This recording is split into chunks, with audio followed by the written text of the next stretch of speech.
Para nosotros es un honor hoy contar con la presencia del doctor Ricardo Chinchilla. Él es microbiólogo químico clínico, es docente, investigador en el Centro de Investigación de Cirugía y Cáncer, CICICA, de la Universidad de Costa Rica. Cuenta con una especialización en bioinformática clínica de la Universidad de Valencia, en España, y también es máster en microbiología y cursa la maestría en bioinformática y biología de sistemas de la Universidad de Costa Rica. Además, es auditor interno para PROCOA de la Universidad de Costa Rica en las normas ISO IEC 17025-2017 y la 15189-2012. La principal línea de investigación del doctor es el estudio de las biopsias líquidas, además de las metodologías de secuenciación de la siguiente generación, que se llaman NGS, transcriptómica de células únicas y el análisis bioinformático, citometría de flujo, así como la citometría de imágenes. Para nosotros, hoy,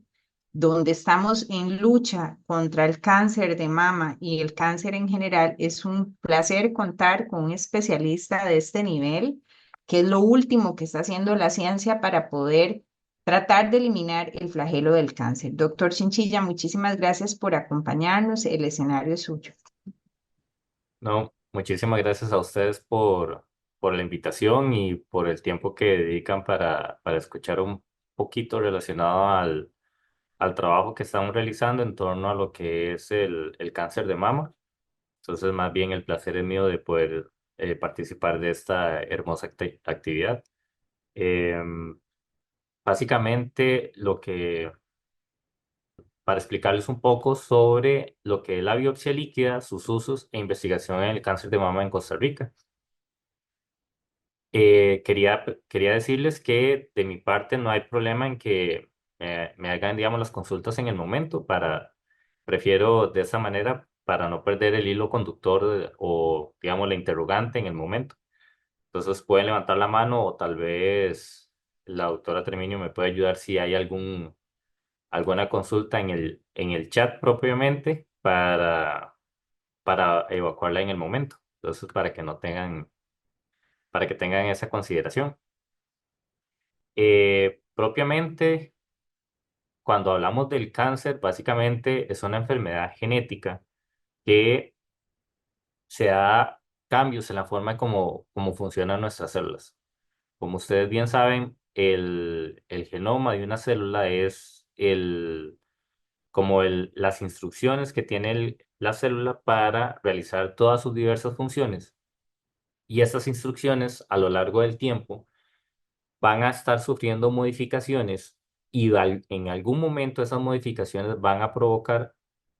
que se dé una pérdida de una función específica, principalmente asociada como a un control de una de las funciones de la célula, y al perder ese control celular, ya el funcionamiento no mantiene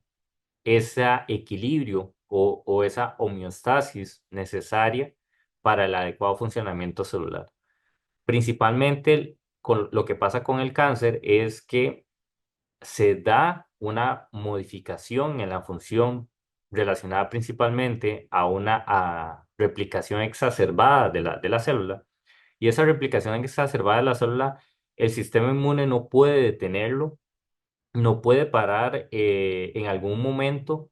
de la vida de la persona, no puede tener, digamos, esa replicación celular y ahí es donde inicia propiamente el descontrol y la enfermedad del cáncer propiamente.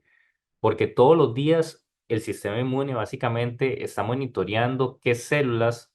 tienen cambios que ya no funcionan adecuadamente y eso es una lucha de todos los días. Simplemente uno no se da cuenta de todo lo que hace el sistema inmune día a día. Pero cuando las condiciones ambientales más estas modificaciones genéticas llevan a que el sistema inmune no pueda detectar esa célula o no pueda eliminarla antes de que empiece su expansión clonal, ahí es donde surge propiamente la enfermedad del cáncer. Y estos cambios genéticos básicamente son de diversos tipos. Tenemos que estos cambios genéticos pueden ser desde un simple cambio de bases, que básicamente son los SNPs, en donde se cambia una letra por decirlo así, del abecedario genético que tenemos, que es ATCG, y al haber un cambio de una base nucleotídica por otra, ya se puede dar una pérdida de la función de la proteína o un cambio en la función de la proteína que puede llevar a dar el origen con el cáncer. También hay otro tipo de cambios que son muchísimo más grandes, que ya estamos hablando de lo que son las deleciones, lo que son las inserciones, que en este tipo de cambios genéticos pueden ser tan pequeños como de 10 bases, 50 pares de bases, a cuando ya estamos hablando de variantes estructurales propiamente, que ya son mayores a 50 pares de bases. Entonces ya estamos hablando de una proporción más grande de ADN que se ve afectada y esa proporción más grande de ADN va a traer repercusiones en la función celular propiamente. Incluso se pueden dar algún tipo de cambios genéticos como lo que son las inversiones, que se da muy frecuentemente en regiones repetitivas del ADN, que generalmente este tipo de inversiones, la hebra, digamos, del lado izquierdo se une al lado derecho en el sentido de la hebra y es la porción derecha más bien se une del lado izquierdo. Y al ser ese tipo de inversiones en regiones grandes, entonces pierde todo el marco de lectura de la lectura de la proteína cuando se da el proceso de traducción y entonces va a generar una proteína que no va a ser totalmente funcional o del todo no es funcional y provoca estos cambios genéticos propiamente. Igual puede ocurrir, digamos, mutaciones en el caso de duplicaciones en tándem, en donde lo que pasa es que se dan en regiones genéticas tripletes o digamos, secuencias repetitivas del ADN que se llama en tándem porque son secuencias que, que son los mismos nucleótidos que se van repitiendo y ocurre que en algún momento de la vida, cuando se da la división celular, estas repeticiones se amplifican. Entonces, en lugar de tener 4 repeticiones de la misma base, tenemos 7, 8 repeticiones en una sola región. Y esto puede dar origen a enfermedades, que de hecho hay enfermedades genéticas asociadas al aumento en este tipo de repeticiones tándem, y también se ha asociado, digamos, a eventos con la enfermedad del cáncer. Igualmente, este suceso de translocaciones, que las translocaciones son muy características también en la enfermedad del cáncer, principalmente en este tipo de regiones repetitivas, en donde la más clásica es la translocación 922, ¿verdad? Que es el gen BCR-ABL relacionado con las enfermedades hematológicas neoplásicas y este es un ejemplo excelente, digamos, y usualmente se utiliza para explicar este tipo de translocaciones que lo que generan son proteínas que pueden exacerbar o más bien evitar la función proteica y por ende eh, generar lo que es la enfermedad del cáncer. Estos cambios genéticos pueden suceder en 2 etapas de la vida propiamente. Puede ser que el cambio genético sea a nivel germinal y eso significa que todas las células del organismo van a tener ya esa mutación desde que uno nace, porque ya lo que es el espermatozoide o el óvulo ya viene con esa modificación. Entonces la persona, todas sus células van a tener esa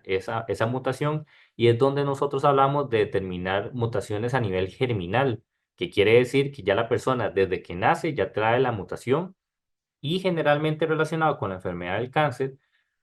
es ese tipo de paneles que se usan para ver si la persona tiene un riesgo aumentado de padecer cáncer. Principalmente relacionado con el cáncer de mama, es muy famoso los genes, digamos, de BCRA1, BCRA2, relacionados con el cáncer de mama, pero también hay otros genes que aquí en Costa Rica se han relacionado mucho con aumento del riesgo de cáncer de mama, como el gen ATM. De ahí que ahora, digamos, en personas que tienen familiares que han presentado cáncer, a edades tempranas, generalmente alrededor de menores de 50 años, aunque ya las guías están incluso tratando de recomendar hacer paneles a familiares que han presentado cáncer menores a 65 años. Ese tipo de panel lo que me indica es si la persona tiene una mutación, entonces el riesgo de que tenga cáncer con respecto a la población que no tiene la mutación es más elevado. Aquí lo que quiero aclarar es que tenemos que concientizar a la población de que el realizarse este tipo de paneles genéticos es una manera preventiva más bien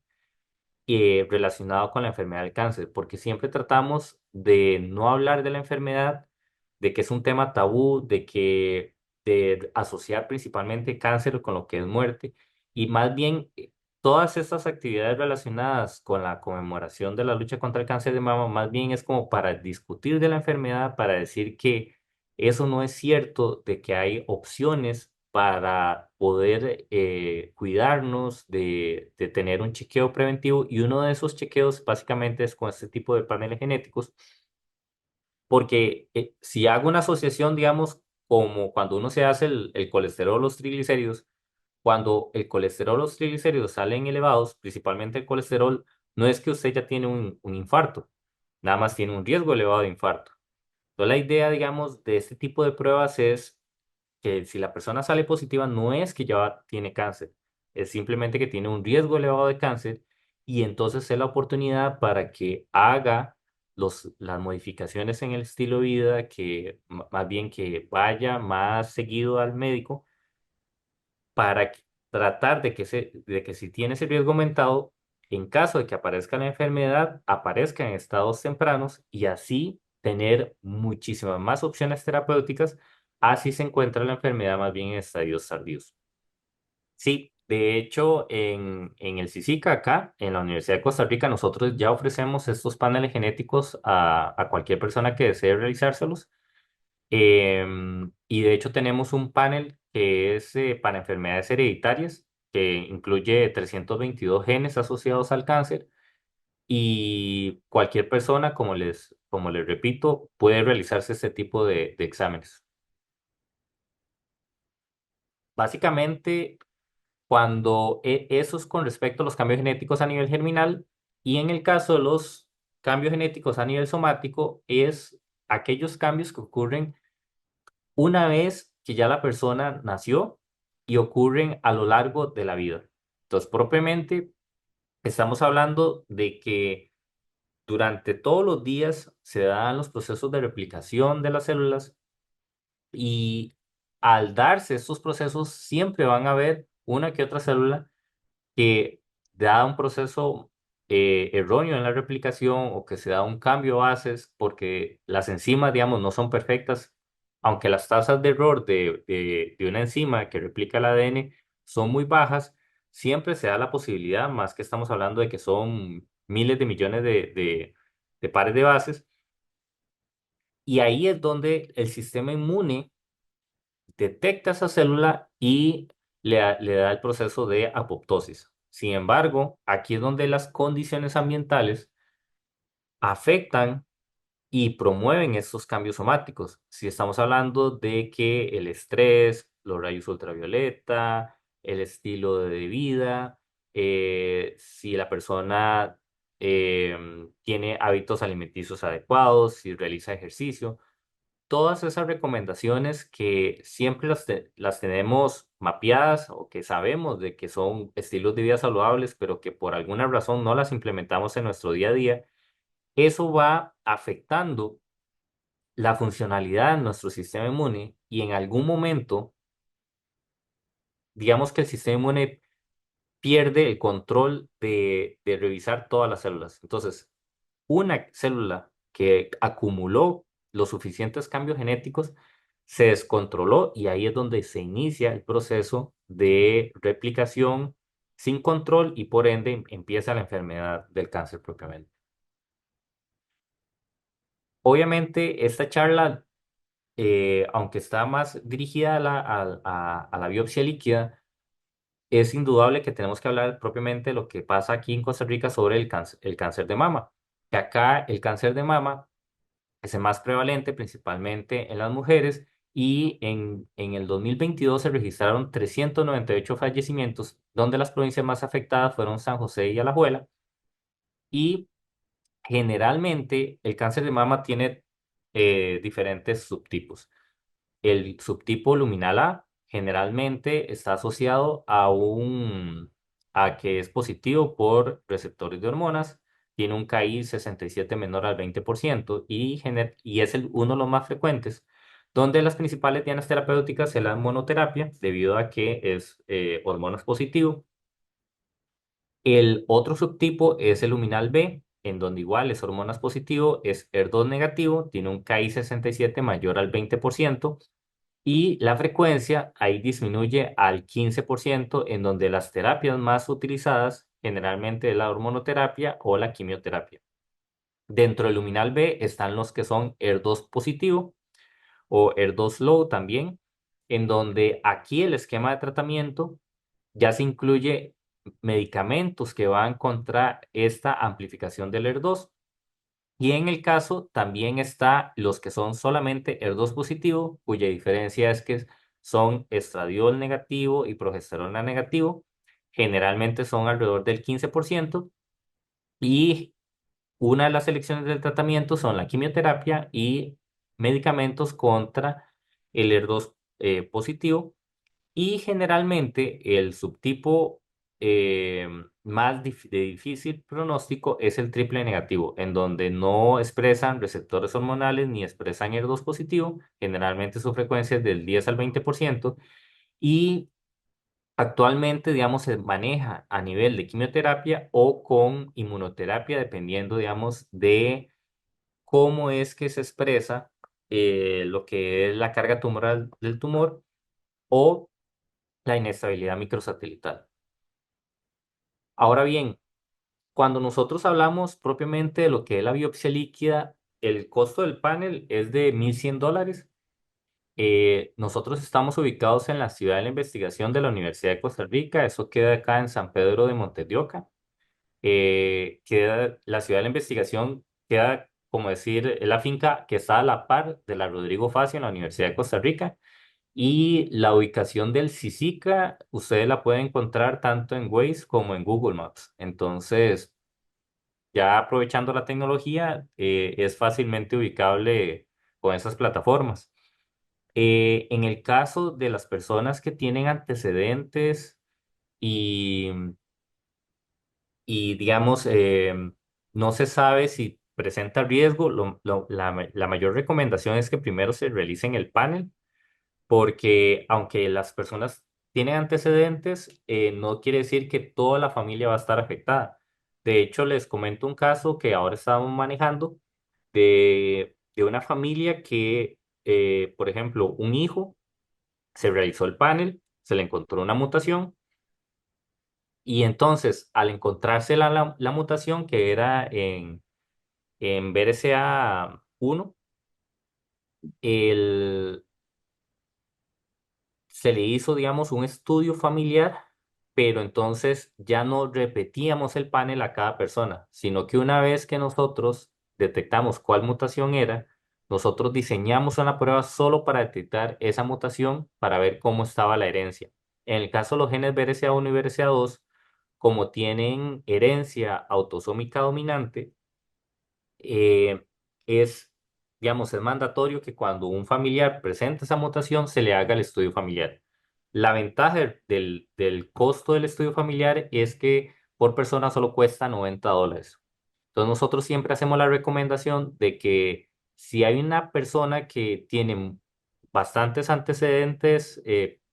familiares, digamos, de presencia de cáncer en menores de 50 años y tuvo presentación de cáncer, digamos, bastante joven, esa es la persona como candidata a que se haga el panel para detectar cuál es la mutación. Y a partir de ahí, uno detectando la mutación, uno puede diseñar la prueba que solo es específica para esa mutación y obviamente el costo es mucho menor. Entonces, en el caso de nosotros, que hicimos la recomendación con esa familia, La ventaja es que le pudimos hacer a 10 personas la prueba porque el costo era apenas de $90. Entonces, vean que nosotros lo que tratamos es de beneficiar con este tipo de pruebas y con este tipo de recomendaciones, porque igual, por ejemplo, las 10 mismas personas se pudieron haber hecho el panel, pero vean que la diferencia de costos es bastante diferente. Y una vez que uno encuentra la mutación, más bien lo que promueve es realizarse la mutación puntual, que es la que está en riesgo de si se hereda o no se hereda. Como les decía, como es una herencia autosómica dominante, uno ve que en este tipo de estudios familiares, por ejemplo, de 10 personas que se hicieron la prueba, 4 sí salieron positivas y 6 salieron negativas. Entonces, sí es como una proporción 50-50 de herencia. Muchas gracias, doctor. El doctor Milton Chávez pregunta que si ese costo y escaneo general es para cualquier tipo de cáncer o solo para cáncer de mama. La doctora Susana Esquivel, le queda la duda de cómo solicita ese examen. Y la doctora McReynolds, Natalie, pregunta que, siguiendo esta misma línea de cuestionamientos, solo hay tratamiento para la enfermedad existente. Vamos a ver, dice, actualmente solo hay tratamiento para la enfermedad existente, tratamientos efectivos o con altos índices de efectividad en prevención. Y preguntan también por algún número de teléfono para llamar y solicitar este tipo de panel. Sí, claro. En el caso de digamos, el tratamiento, actualmente, digamos, no se recomienda como un tratamiento preventivo. Generalmente el tratamiento es cuando ya la enfermedad está presente. Ahora bien, nosotros a través del CICICA lo que estamos promoviendo es la prevención, porque principalmente si uno hace la detección del cáncer en etapas bastante tempranas, prácticamente que el tratamiento puede ser desde una cirugía nada más hasta pocos ciclos, digamos, de radioterapia. Y eso, esta parte del tratamiento, nosotros siempre recomendamos que vaya acompañada del médico oncólogo. Aquí, digamos, porque este es el profesional que dicta las pausas, que sabe las guías de cuál es el mejor manejo. Nosotros básicamente lo que estamos promoviendo junto con los médicos oncólogos es que las personas traten de estar asistiendo a hacer chequeos periódicos si presentan estos riesgos elevados. Y para detectar estos riesgos elevados, una de las recomendaciones es que si en la familia hay antecedentes de presencia de cáncer en edades tempranas, es adecuado que se haga uno de estos paneles para ver si hay un componente genético detrás de esa aparición temprana del cáncer en esta familia. Adicionalmente, otra de las preguntas es que nosotros recomendamos, digamos, que si quieren realizarse la prueba, que venga referida por un médico oncólogo, pero eso no tampoco restringe que pueda realizarse la prueba. Digamos, ustedes pueden llamar directamente acá al CICICA y si quieren realizarse la prueba, simplemente la solicitan, se coordina la cita y se le toma la muestra de sangre debido a que como es un estudio germinal, solo se requiere una muestra de sangre. El número de teléfono es el 2511-3322. Si gustan, ahora lo puedo poner en el chat cuando vamos finalizando la charla como ahora están haciendo consultas, para que no queden las conversaciones. Pero sí, ese es el número de teléfono al cual ustedes pueden solicitar la cita y nosotros le tomamos la muestra de sangre y realizamos la prueba. Siempre nosotros recomendamos que si se realiza la prueba y se tienen los resultados, que esos resultados sean revisados por un médico oncólogo para que le dé la orientación diagnóstica de los resultados de la prueba y que tenga, digamos, ese acompañamiento en caso de que la prueba salga positiva para que el médico oncólogo les dé una guía o una pauta a seguir en caso de que la prueba salga positiva, de cuándo es la recomendación idónea de estarse chequeando en por el médico cada cuánto tiempo, si cada 6 meses o cada año, y esta evaluación es realizada propiamente por el médico oncólogo. Entonces nosotros siempre recomendamos que se dé ese tipo de acompañamiento.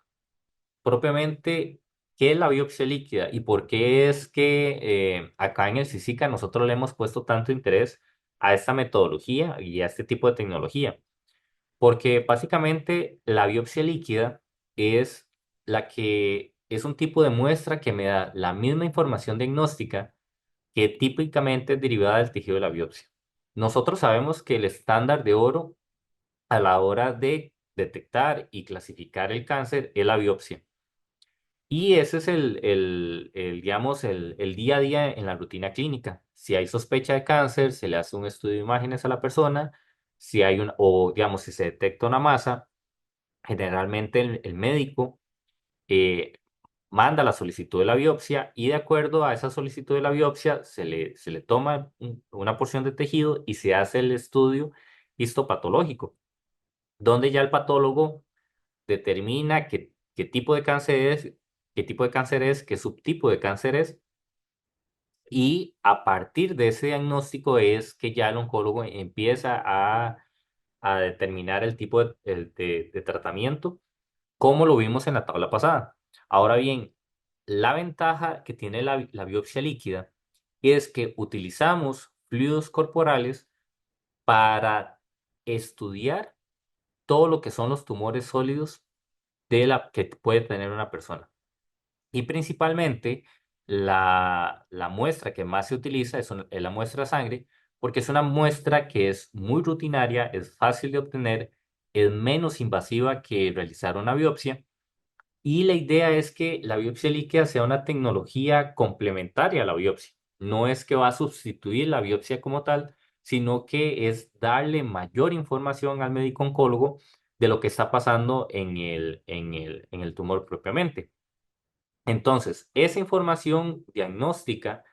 y genética que nos proporciona la biopsia líquida va desde mutaciones somáticas, incluso hasta modificaciones epigenéticas, y ya más a nivel investigación, expresiones diferenciales de ciertos genes que pueden estar influyendo en el proceso de estimulación del cáncer o de regulación del cáncer. Entonces, la ventaja de este tipo de tecnología es que nos pueden dar diversas informaciones y podemos obtenerla de una manera muchísimo más sencilla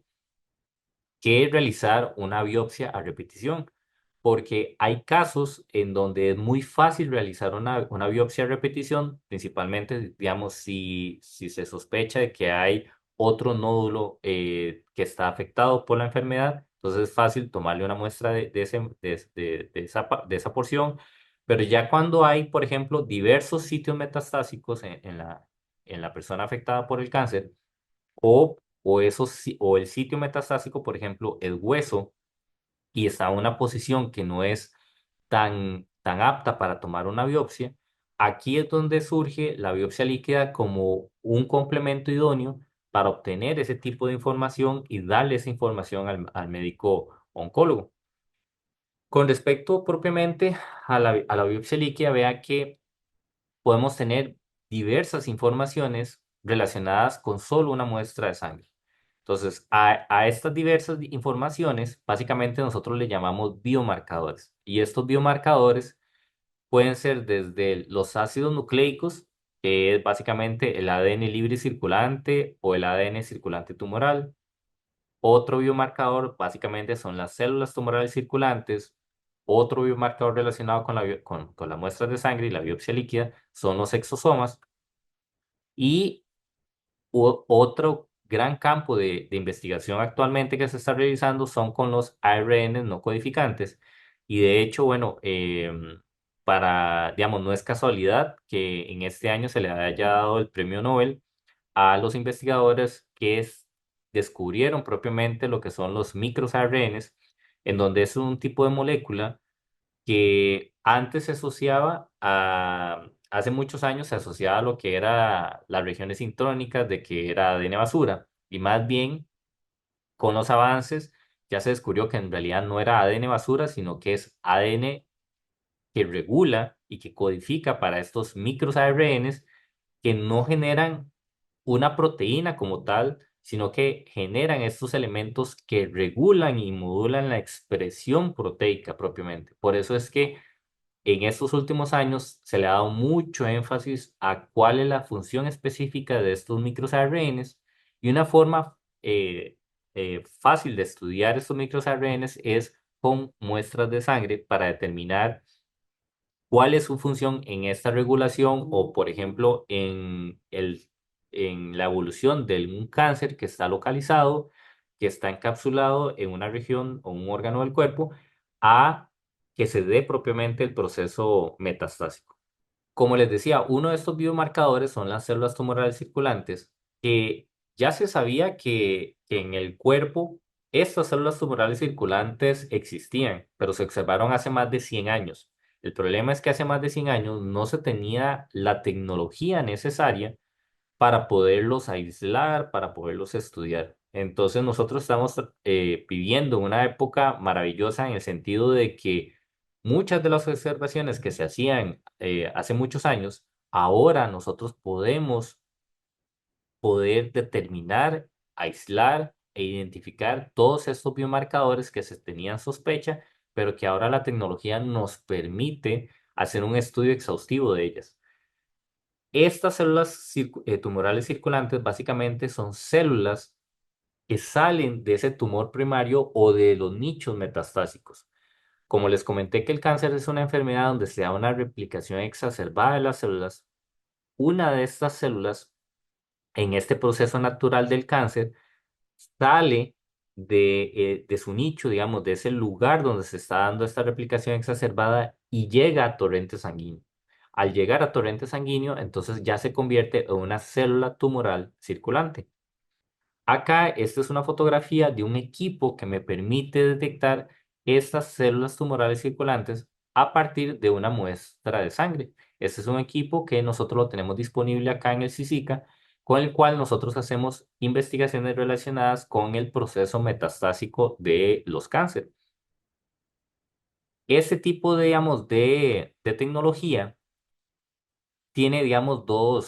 tiene dos formas de hacer el análisis. Tiene una fase de enriquecimiento y otra fase de numeración. Acá en el video que les presento, básicamente la muestra de sangre es diluida con buffer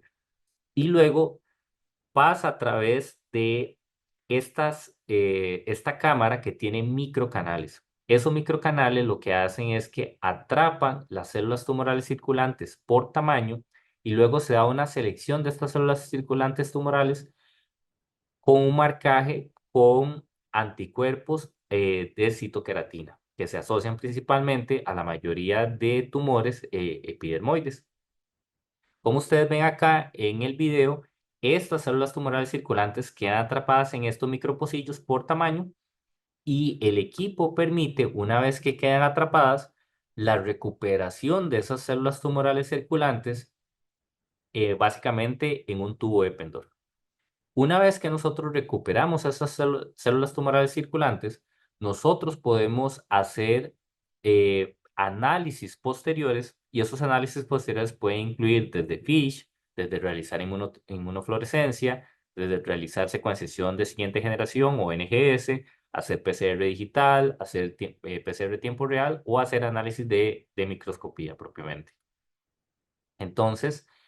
una de las tecnologías que nosotros contamos acá en CICICA es para hacer la transcriptómica de células individuales o lo que se conoce en inglés como el Single Cell RNA-seq.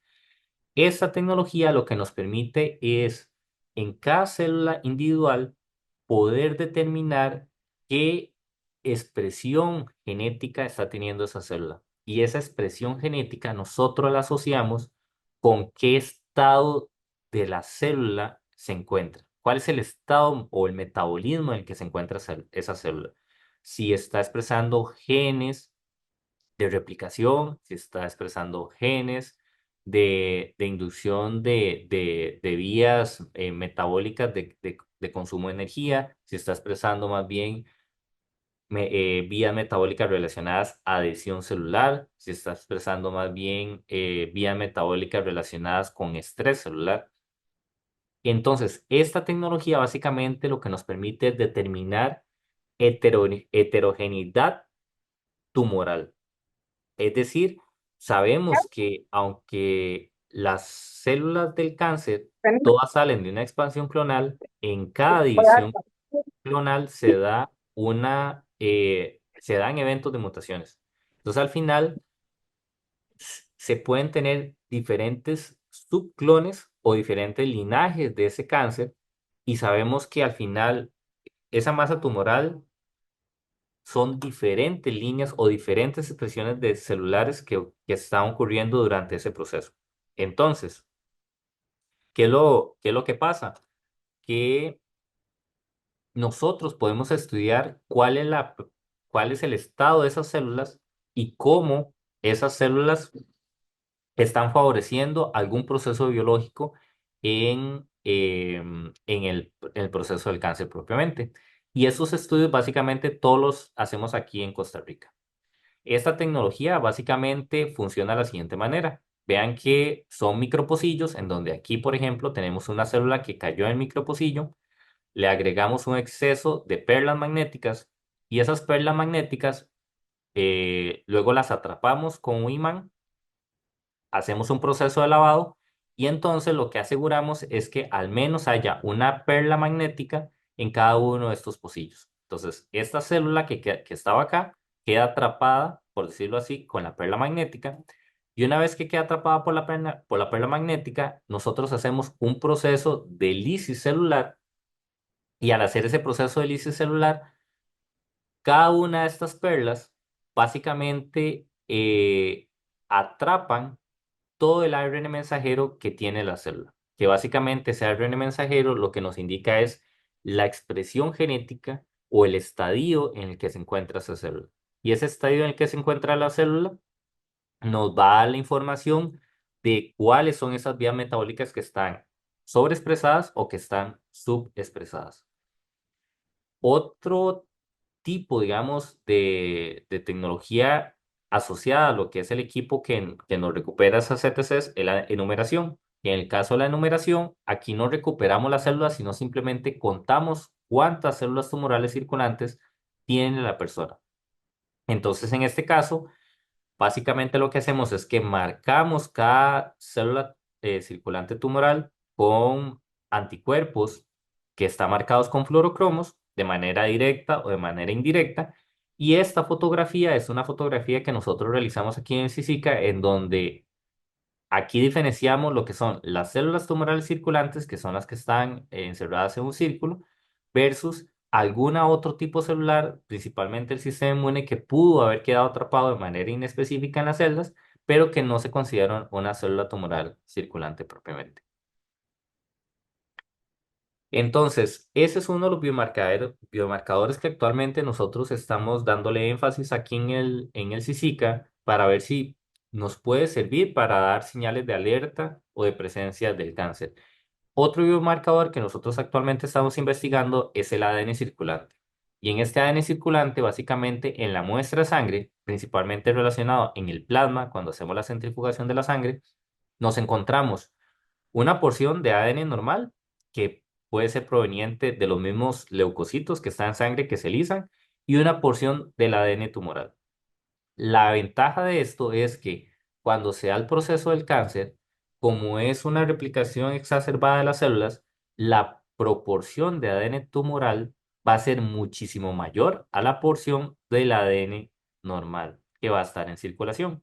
Y ese ADN tumoral básicamente lo detectamos como ADN tumoral debido a que va a presentar alteraciones genéticas asociadas al proceso del cáncer. Y lo que nosotros tratamos de implementar es que cómo asociamos la detección de ese ADN circulante con el avance de la enfermedad, con la prognosis de la enfermedad y cómo podemos dar esa información al médico oncólogo para que tome cambios o mantenga, digamos, la terapia en los pacientes. Entonces, básicamente, para ver esos cambios a nivel del ADN circulante, también tenemos otra tecnología que es el NGS. En este caso, el NGS nos permite determinar todos estos análisis genéticos que ustedes ven acá. En este caso, la tecnología del NGS nos permite hacer librerías genéticas que básicamente van a estar apiladas aquí en clúster y cada uno de estas hebras de ADN se va a secuenciar de manera individual, base por base. Entonces, esta tecnología, al ir base por base, nos puede determinar desde mutaciones puntuales que vimos al inicio de la presentación hasta inversiones, deleciones, inserciones, eventos relacionados con la enfermedad del cáncer. Entonces, vean lo importante de realizar este tipo de tecnologías porque generalmente esto es una enfermedad que aunque sea del mismo nicho o el mismo órgano, que en este caso, vean, por ejemplo, este es un oligodendroglioma, es un cáncer a nivel cerebral, pero si ustedes ven a nivel genético, se comportan como múltiples o diversos tipos de cáncer. Entonces, por eso, este tipo de tecnologías es un complemento idóneo con lo que se realiza a nivel de histopatología, porque no solamente la histopatología nos dice qué tipo de cáncer, qué subtipo de cáncer es, y eso da las guías necesarias para dar el tratamiento específico, sino que adicionalmente el estudio molecular puede dar más información al médico oncólogo de decir si presenta tal tipo de mutación y esa mutación tiene alguna terapia dirigida se mejora el esquema de tratamiento y eso repercute primero en el estilo de vida de la persona y segundo en el pronóstico de la enfermedad propiamente. Entonces, básicamente lo que es la biopsia líquida, nosotros la podemos utilizar para lo que es el diagnóstico, principalmente como un biomarcador no invasivo y hablamos de que es un biomarcador no invasivo porque simplemente es una muestra de sangre lo que utilizamos o para el monitoreo de enfermedad residual, que ahora les voy a explicar un poco más en detalle. En este caso, biomarcador no invasivo es que se han hecho estudios donde se compara donadores sanos con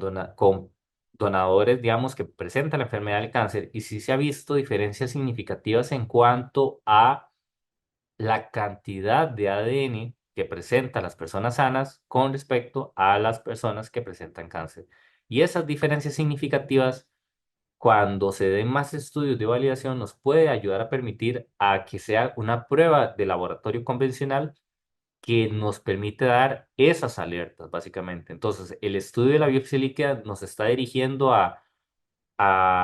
tratar de detectar o a tratar de dar alertas sobre la enfermedad del cáncer. En este caso, por ejemplo, cuando ya la persona tiene cáncer, este es un estudio en donde generalmente se le da el tratamiento al paciente, se le van tomando muestras seriadas, digamos, en cada 3, cada 4 semanas, y vean que aquí la enf- el- los valores del ADN circulante reflejaron muy bien la respuesta al tratamiento. Entonces aquí hubo una excelente respuesta al tratamiento, vean que ya los niveles eran indetectables, pero luego se da la presencia de una mutación y aumentan otra vez los niveles. Vean que aquí la ventana de diferencia entre la detección del aumento del ADN circulante y la evidencia por imágenes en cuanto a progresión tiene una ventana de prácticamente 100 días de diferencia. Entonces, esto lo complementario y lo que puede ayudar mucho lo que es la biopsia líquida, que nos dice con mayor antelación que una enfermedad ya está progresando y puede servir de apoyo para el diagnóstico a nivel de imágenes médicas que se da actualmente en la institución de la Caja Costarricense del Seguro Social. Este es otro ejemplo en donde ya se utilizan, digamos, marcadores a nivel de sangre, como digamos el CA15-3, pero vean si lo comparamos con la sensibilidad que tiene el ADN circulante, vean que aquí en este marcador las diferencias en los niveles no son tan significativas como sí lo son a nivel del marcador genético. Entonces vean que acá en este estudio a nivel de imágenes ya se determinó que había una recaída de la enfermedad, pero acá con las muestras de sangre se detectó esa recaída 258 días después. Y si sabemos nosotros que el tiempo en la implementación de una nueva terapia o un cambio de terapia es muy valioso mejorar el pronóstico de la enfermedad. Entonces imagínense lo que es poder detectar 258 días antes que ya la persona está en recaída y darle esa información de manera oportuna al médico oncólogo. También sirve para lo que es la predicción. Entonces vean todas las diferentes funciones que tiene la biopsia líquida, en donde nosotros podemos ver esa heterogeneidad de la enfermedad. Entonces, este es un estudio en donde básicamente se le es adenocarcinoma, es cáncer de pulmón que está dividido básicamente en lo que es adenocarcinoma de pulmón y carcinoma de pulmón de células pequeñas, en donde prácticamente todos los pacientes, la mayoría eran adenocarcinoma, pero vean todas las diferencias, las diferentes mutaciones que presenta el mismo subtipo de enfermedad. Y esto nosotros lo podemos buscar con alteraciones genéticas a través de NGS utilizando la biopsia líquida, y también esto se pueden hacer, este tipo de estudios se hace actualmente, de hecho, en la institución con las biopsias de tejido, que esto actualmente lo está realizando el Calderón Guardia en el laboratorio de diagnóstico molecular. Acá, por ejemplo, la biopsia líquida se ha propuesto para dar ese monitoreo de la dinámica en donde se intenta que aparte de hacer el análisis de NGS del tumor, es dar seguimiento, digamos, en cada una de las etapas de seguimiento que se le da a los pacientes, ya sea si se da neoadyuvancia, que se tome una muestra de sangre para ver cómo es el panorama genético de la enfermedad, si se da una cirugía, que se tome una muestra de sangre para ver la enfermedad mínima residual, si ya se da la adyuvancia, que es después de la cirugía, ver cómo estuvo la respuesta, y cuando se da el seguimiento, seguir tomando muestras de sangre para determinar de manera temprana si hay un aumento en la señal del ADN circulante propiamente. Entonces vean acá, este es otro ejemplo en donde es un paciente que se le da seguimiento a nivel de imágenes y a nivel de la biopsia líquida, y en este caso concuerda muy bien con el marcador de sangre que es el lactato deshidrogenasa, pero la ventaja de la biopsia líquida es que es un marcador muchísimo más sensible. Entonces vean aquí que hay una adecuada respuesta, la masa tumoral en el día 1 tenía este tamaño, y vean que ya al día 263 ya desaparece totalmente la señal. Entonces estamos hablando que en este caso fue el día 263 donde se hizo la tomografía computarizada, que es esta región de acá, pero ya nosotros desde casi que el día 80 ya se estaba viendo que había una respuesta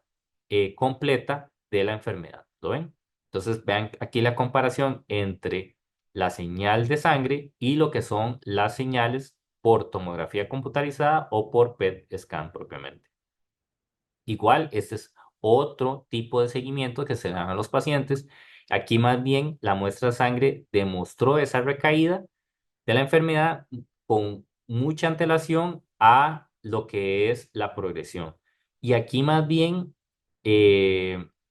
la muestra de sangre reflejó que más bien había progresión, cuando más bien la señal a nivel de imágenes decía que había una regresión o había una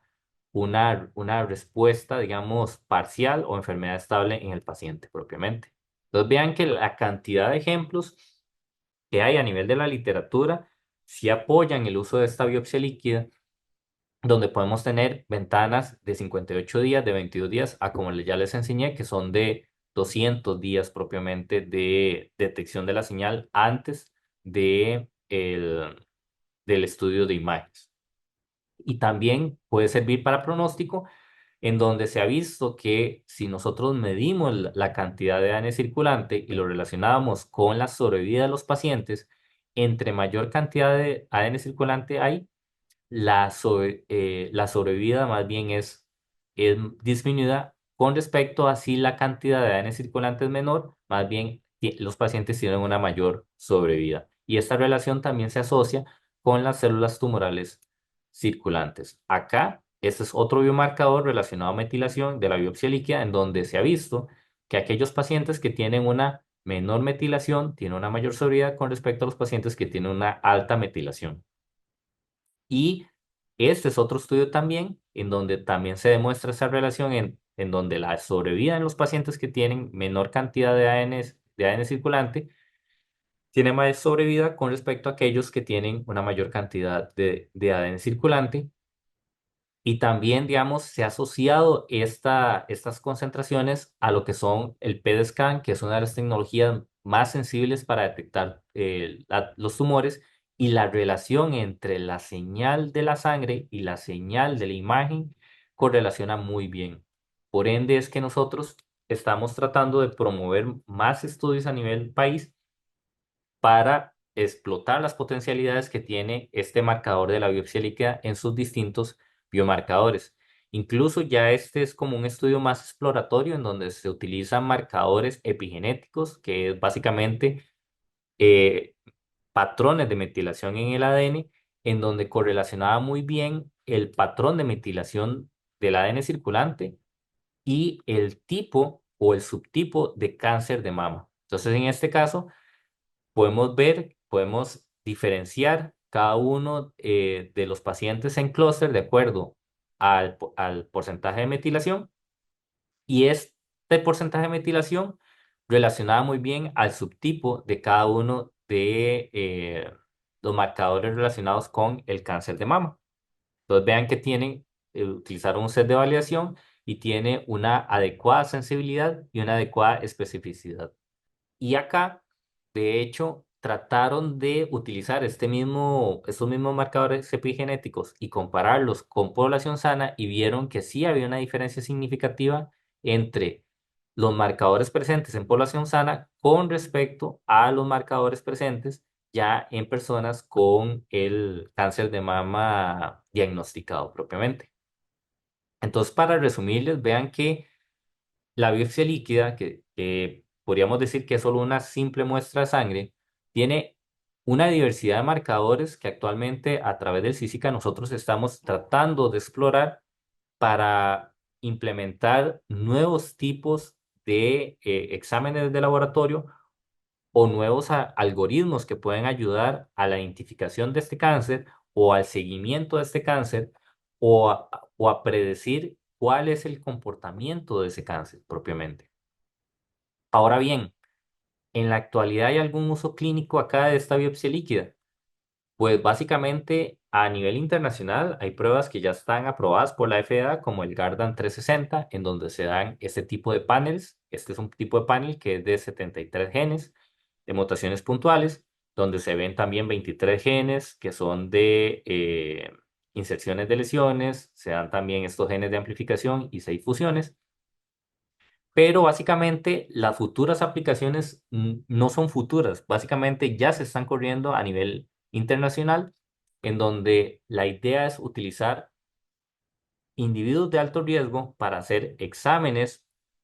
de screening, y una vez que hay un riesgo elevado, utilizar el ADN circulante para ver si es necesario realizarle algún tipo de seguimiento o algún tipo de terapia. También hay otros tipos de estudios en donde me dicen que utilizando individuos de alto riesgo, puedo utilizar de una vez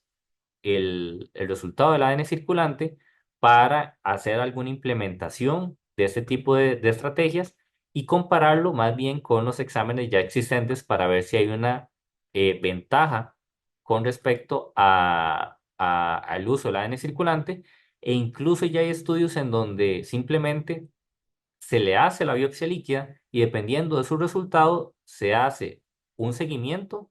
o ya se da propiamente una intervención al paciente. Ahora, en Costa Rica, ¿qué es lo que se hace actualmente? Ya en Costa Rica, a nivel de la Caja Costarricense del Seguro Social, se hace la biopsia líquida y esta se realiza en el Hospital Calderón Guardia, en donde para pacientes principalmente que son afectados de cáncer de pulmón se le hace las mutaciones puntuales de EGFR de los exones 18, 19, 20 y 21. Entonces, estas son las mutaciones que están cubiertas y se monitorean a través de la biopsia líquida, y la implementación de la biopsia líquida a nivel de pulmón es porque la enfermedad pulmonar no siempre es fácil tomarle una biopsia, y en los casos donde se toma una biopsia, la cantidad muchas veces de este material es muy poca. Entonces, realizarle diversos estudios a un material tan pequeño no siempre es factible realizarle todas las posibles tecnologías que ya cuenta la Caja Costarricense del Seguro Social. Entonces, aquí es donde la biopsia líquida apoya en el diagnóstico debido a que con una muestra de sangre o utilizando tal vez líquido pleural, se pueden determinar mutaciones asociadas a la evolución de este cáncer. También el Calderón Guardia realiza este panel de 40 mutaciones en PI3K utilizando la tecnología de PCR digital que este panel de PI3K, la ventaja es que mutaciones en este gen ya se asocia a tipos de tratamientos dirigidos. Por ende, digamos, nosotros tenemos que sentirnos muy orgullosos de que el Seguro Social ya implementa esta nueva tecnología en los pacientes con cáncer, que ayuda mucho a tanto a lo que es seguimiento, monitoreo del tratamiento y detección de enfermedad mínima residual. Adicionalmente, ya en Costa Rica ya contamos con proyectos de investigación en los cuales he tenido la dicha de participar de ellos. Uno fue el primero, digamos, que realizamos en conjunto lo que fue el Seguro Social en la Universidad de Costa Rica. Se realizó en pacientes de cáncer de mama en el Hospital San Juan de Dios y de este proyecto les voy a hablar un poquito de los resultados que obtuvimos y más bien ya vamos como en una segunda fase del estudio, en donde no solamente incluimos al San Juan de Dios, sino que vamos a incluir a pacientes del Hospital México, a pacientes del Calderón Guardia y al paciente del Hospital San Vicente Paul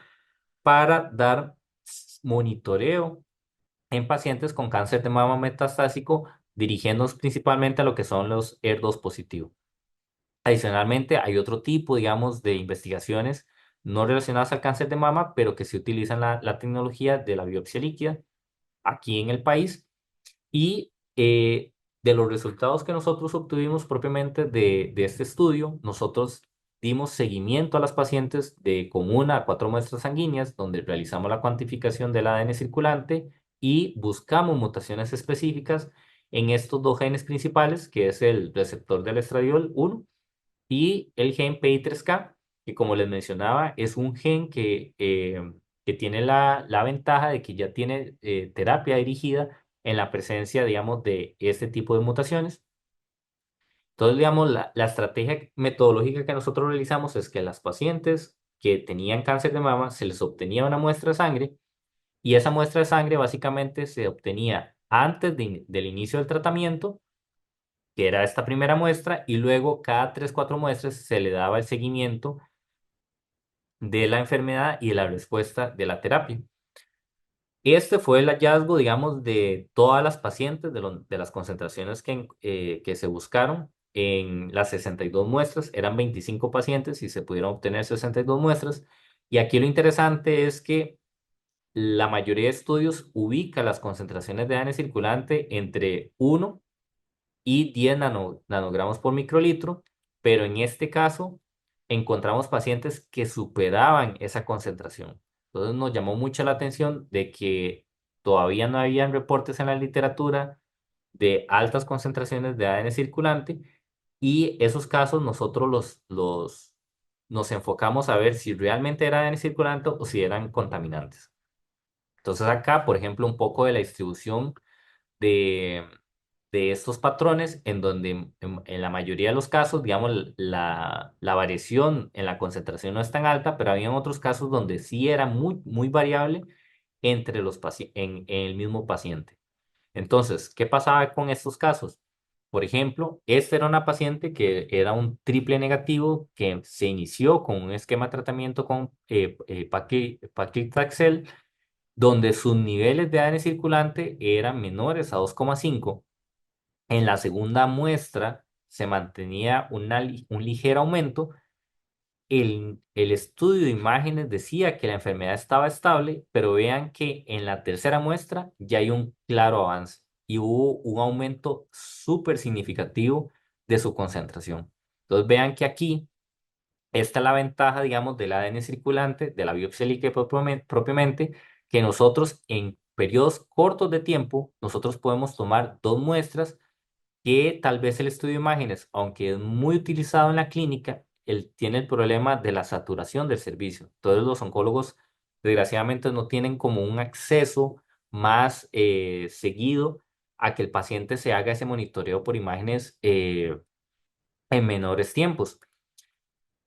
En este caso, cuando nosotros vimos la concentración tan alta, lo primero que queríamos descartar es que hubiera una contaminación de ADN genómico procedente de leucocitos, y este estudio del análisis de fragmentos básicamente nos demostró que todo era ADN circulante, porque la característica de este ADN circulante es que tiene tamaños de fragmentos de alrededor de 166 pares de bases. Entonces vean que aquí se hizo una electroforesis capilar, donde este es el tamaño 100, este es el tamaño 200, y encontramos una banda específica de ADN circulante y no encontramos ninguna banda asociada a ADN genómico de leucocitos. Entonces, así corroboramos de que todo este ADN es proveniente del tumor. Y desgraciadamente, en este caso, la paciente tenía metástasis a pulmón, piel y adenopatías, y básicamente esta paciente no nos dio tiempo, digamos, de tomar una cuarta muestra. Entonces aquí vimos cómo las concentraciones de ADN circulante básicamente em, sí se asocian a la carga tumoral y a la prognosis del paciente. Aquí lo interesante es que las dos mutaciones que logramos encontrar más bien iban en disminución. Entonces, esto más bien nos da indicativo de que ver solo mutaciones puntuales puede ser que se nos quede corto para ver toda esa heterogeneidad tumoral que en otros estudios que ya les mostré se ha visto que hay otras mutaciones presentes que nos pueden dar mejor seguimiento de las pacientes. Este es otro caso que más bien es hormono positivo, donde se le dio anastrozol, y aquí vean que fue súbito el aumento de la concentración del ADN circulante y no se vio tan reflejado propiamente en las mutaciones puntuales que encontramos. En este caso, tomamos la muestra y ya más bien a nivel de imágenes se confirmó que era una enfermedad que estaba progresando, y de nuevo realizamos el análisis de fragmentos y confirmamos que lo que estábamos detectando era ADN circulante y eran pacientes que tenían metástasis a hígado y a hueso propiamente. Y este tercer caso, más bien es un caso donde sí pudimos obtener las cuatro muestras a la paciente. Más bien aquí sus niveles son bastante bajos, son menores a 1 nanogramo por microlitro. Y esto fue de las pacientes más bien que tuvo las mayores sobrevividas, y ya nos daba esa sospecha de que sí, la concentración del ADN circulante se puede asociar al pronóstico de la enfermedad. En este caso, lo interesante es que estos valores correlacionaban muy bien con el estudio de imágenes, donde aquí refleja que hay una respuesta parcial, aquí igualmente que hay una respuesta parcial, pero vean que ya la cuarta muestra ya hay un leve, una leve elevación de la concentración del ADN circulante, y más bien aquí logramos detectar una mutación asociada a esta elevación del ADN circulante. Entonces, ¿qué es lo que sospechamos que lo que pasa acá? Que ya hay una subclona que es resistente al tratamiento de Placlitaxel, y es como la alarma que nosotros podemos decirle al médico oncólogo: hay una subclona que está aumentando, dele un mayor seguimiento, o acórtele, digamos, el seguimiento para escoger una diferente línea de tratamiento. Ahora bien, nosotros también hicimos un estudio del ADN circulante por subtipo, en donde encontramos que generalmente el ER2 positivo es un cáncer que tiene una mayor concentración de ADN circulante, y principalmente el mayor hallazgo del estudio fue esta asociación entre la concentración del ADN circulante y la sobrevida en las pacientes. Sabemos que, digamos, entre las limitantes que tiene el estudio es que el N es pequeño, era apenas de 25 pacientes, pero al ser un proyecto piloto queríamos ver si había algún tipo de asociación entre la concentración y la sobrevida en estos pacientes, y sí la encontramos. Vimos que utilizando un punto de corte de 1 nanogramo por microlitro, aquellos pacientes que tienen valores menores a 1 nanogramo tienen una mayor sobrevida con respecto a las pacientes que tienen más o igual a 1 nanogramo por microlitro propiamente. Entonces, esto es como para demostrarles que esta tecnología no solamente se da a nivel de países industrializados, sino que ya se da en Costa Rica, que ya las instituciones públicas, tanto la Caja Costarricense del Seguro Social como la Universidad de Costa Rica, ya estamos trabajando en ese tipo de tecnologías y como costarricenses tenemos que sentirnos muy orgullosos de que ya eso está presente en el país propiamente. Entonces, básicamente... Estos son como tratamos de ver si había también relación con las mutaciones, pero con las mutaciones en específico no logramos detectar alguna diferencia significativa en la sobrevida. Entonces esto nos indica que más bien el abordaje de utilizar mutaciones puntuales tal vez se queda corto, entonces van bien el próximo estudio, lo que vamos a utilizar son paneles de NGS para ver si encontramos alguna relación relacionada a alguna mutación en específico.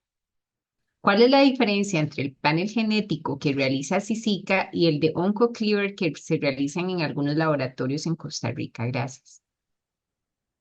Sí, honestamente no conozco este OncoCleaver que ofrecen otros laboratorios. Acá, digamos, lo que sí le puedo, digamos, explicar un poco es el panel que nosotros realizamos acá, que es un panel bastante exhaustivo porque involucra un total de 322 genes. Se hace a nivel genético y el informe que nosotros damos es un informe clínico en donde explicamos la relación de la mutación encontrada con el riesgo a un tipo específico de cáncer. Y si existe una posibilidad de realizar a futuro un convenio con la Caja Costarricense del Seguro Social y CICICA, evaluando costo-beneficio, prevención versus tratamientos y procedimientos oncológicos. Sí, claro, digamos, de parte del CICICA nosotros siempre estamos abiertos a realizar cualquier colaboración. De hecho, muchos oncólogos, eh, por ejemplo, directores de hospitales se nos han llamado se nos han acercado, hemos tenido reuniones. El tema acá es que, digamos, a nivel de la Universidad de Costa Rica, siempre estamos anuentes a colaborar y hacer este tipo de convenios porque básicamente lo que nos interesa a nosotros es ayudar, digamos, a que este tipo de pruebas se hagan en el país, tratar de implementar un menor costo de ellas. Incluso, digamos, nosotros conforme vamos haciendo pruebas, vamos analizando, digamos, si podemos bajar más los costos asociados a ellas, pero, digamos, ya ahí quedaría como de parte de la Caja Costarricense, digamos, como impulsar ese tipo también de iniciativas. Sí, en respuesta a eso, con conocimiento de causa, por ejemplo, Hospital de las Mujeres ha tratado de hacerlo, sin embargo, hay una serie de situaciones de origen técnico-legal que lo limitan a uno. El primero que en probabilidad va a salir es un convenio con el doctor Sánchez Cabo, que es el gerente médico actual, y lo está haciendo porque él trabaja cáncer gástrico en Cartago. ¿Cuánto tiempo deberían esperar los pacientes para realizarse biopsia líquida? Es 2511-3322.